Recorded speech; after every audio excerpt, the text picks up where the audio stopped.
Hey guys, it's Angela with Communing for Cards. I just did the sweetest little spread. I mean, I say spread, I don't use spread positions, but the sweetest little card pull to check in on all of the lovely animals in my life. I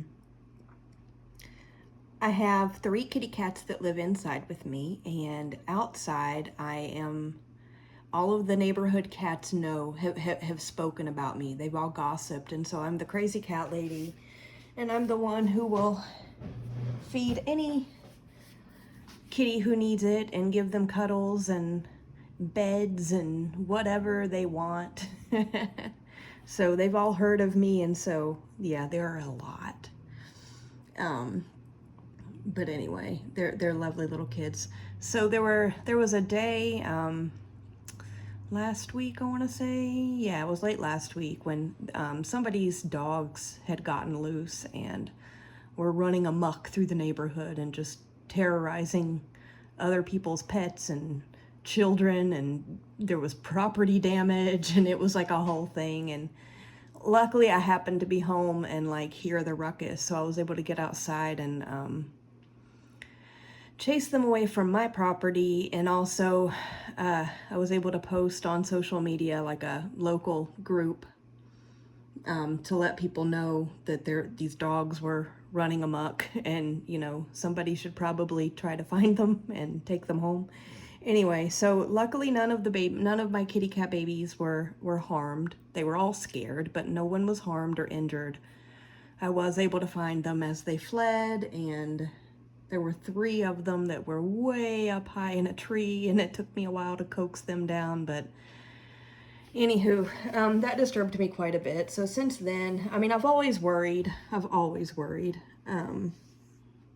but there's only so much, there's only so much I can do. I can't bring every revolving door cat inside the home as much as I would love to. So that night anyway, like I was pretty sure the dogs had been reclaimed by their human family, but I was still really nervous to even go to bed that night. So I wanted to I did a spread for them, or a card pull about the situation, and it was very swords energy. It was like, you're worried, this, you need to calm down. There's nothing we can tell you other than you're worried, and you need to be practical and bring yourself down off the ledge. Luckily everybody is fine again. But I do have this one I love stones and crystals, even just rocks that I find in the forest and things like that. But I do have this one crystal. It's called peony stone, and it's a sphere, as you can see. But I love this. This has the softest, sweetest, most calming and protective energy. Pardon me, sneezy. But one thing that I really love about this stone is it has this little inclusion here that has always reminded me of a line of people walking, and it reminds me of ancestors and guides and protective energies around you, right? And then you can almost see like a moon up here, and so it just looks like this line of people that are your people, or that are your energies or spirits or guides or whatever. And so that night, before I finally did calm down and go to bed, I just kind of held this stone in my hand and was like, everyone of this home is safe, protected, and loved. It was just like a little mantra, and it's similar to one that I always repeat when I'm grooming some of the kitties. But anyway, yeah, it really did calm me down and make me feel better. So there have been no incidents or no danger since then, but I've just been hanging out with the kitties a lot the last few days. The outside ones, I'm always hanging out with the inside ones. I can't get away from them if I wanted to. I won't want to. But I decided I would do a little pull for them, and I pulled out my Soul Cats deck because, of course, but also the Future Ancestors, because that one feels like a similar energy that I get from this stone, this peony stone piece. So I pulled it out, and what was cute is, so on the top row with the Future Ancestors, let me zoom in and bring down the top row. I got Metamorphosis, which is the Hanged Man. This card, this is my birth card again, and as I've mentioned before, and to me, the way that I read it is holding space. Holding space for others, you know, for the ancestral line, but also for some people in my life now, and I'm also getting this now for the kitties, that I'm holding space for them.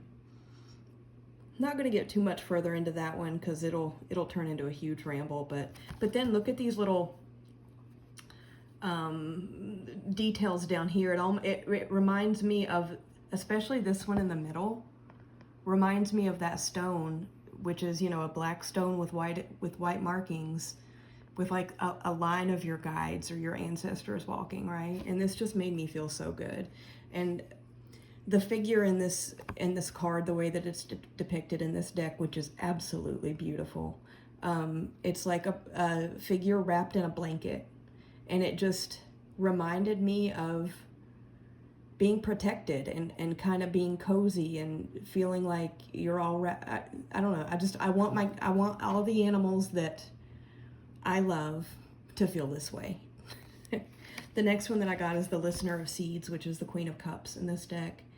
I mean, loving and supporting your tribe, I think, was how this came up to me. And also, the fact that they've retitled this rank in this deck, the Listener, I really do feel like I listen to all these animals. Like, they all have little stories to tell. I know their little personalities, even the ones that aren't here every day. I know their little personalities, and you know, I try to listen to them and to their little souls. And then I got the Nine of Candles, which is the Nine of Wands, and this one, to me, is a very defensive card, right? Like, I am trying to protect these kids. I'm making sure these cats, they are my kids, really. You know, I'm making sure that they have full tummies and plenty of water, and, you know, they get toys, and they get, you know, blankets and little beds, and they have full range of my garage, which basically belongs to them. And, you know, so I feel like, you know, this was just telling me, it was basically repeating that little mantra. All of this home are safe, protected, and loved. And I say all of this home instead of all in this home, because the outside community kitties are of my home, even though they're not, you know, inside. So, and then I wanted to pull in some soul cats down here. So the first thing that struck me when I was pulling cards from this is actually the Eight of Swords, but when it came out, when I pulled it and flipped it, it was upside down, which I don't typically read reversals, but without looking at the title, I thought it was the Hanged Man. I mean, look at that, you know what I mean? This poor kitty is hanging in this vine. When you look at it from this angle, now upright, it doesn't necessarily look that way, but I could have sworn when I pulled this out originally, because I didn't notice that the title was on the wrong end, that this was the Hanged Man, so I'm leaving it that way. Again, you know, to reflect. And can we just talk about how gorgeous this card is? I love this deck. So, you know, yeah, love that. And then I got the Queen of Wands, which is right underneath the Listener of Seeds, which is the Queen of Cups. So, you know, me as the human in this situation, I'm loving the nonsense out of these little kids, and I'm really listening to their little souls and their stories, and trying to nurture and love them. And then, you know, the Queen of Wands is the feisty one, right? The feisty one of the queens, who is very mama bear, like she will fight you. And that's how I feel. That's how I feel for my kids. And, you know, the Queen of Wands very often in artwork depicts a black cat.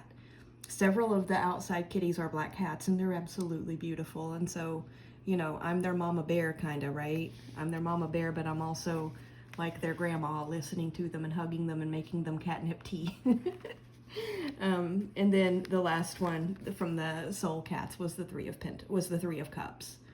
You know, me and my little friends. And what's hilarious about this, so if you look, this cat is like in a boat, and he has a little tea party, it looks like, set up, and all the little animals are coming to play with him or her. And that's one of my favorite things. Like, I've had little I call them little play dates with the cats. Like we'll go up on the outside kitties anyway. The indoor ones don't go outside. They're very old and like they're not into that. They would not be into that. But me and the outdoor kitties, whoever's present that day, will go up by my black walnut trees, and we'll take, you know, I'll take some bottled water and we'll just sit and sip water, and I'll pull cards for them and we just hang out. And then sometimes in the summer, like in the cooler months of the year, I'll make them catnip tea. I mean, I don't serve it to them, you know, steaming hot. I let it, you know, cool to slightly above room temperature. But yeah, I mean, this was absolutely perfect. I know I've heard that a lot of people do card pulls for to check in on their fur babies, and I've done that before. I've done it a lot for individual fur babies, but you know, this one was kind of for the collective, and it was just so beautiful. So yeah, I thought this would be fun to share. So and then the beautiful stone that goes with it, that really, I mean, this feels to me like the grandmother's watching over all of us, and I absolutely love it. So I just thought that was such a sweet moment that I would share. And loving these two decks together. They're great for little check-ins. But anyway, hopefully that's a happy little moment that maybe brought someone joy. So thanks for hanging out with me, and have a good evening, and I'll be back soon. Bye-bye.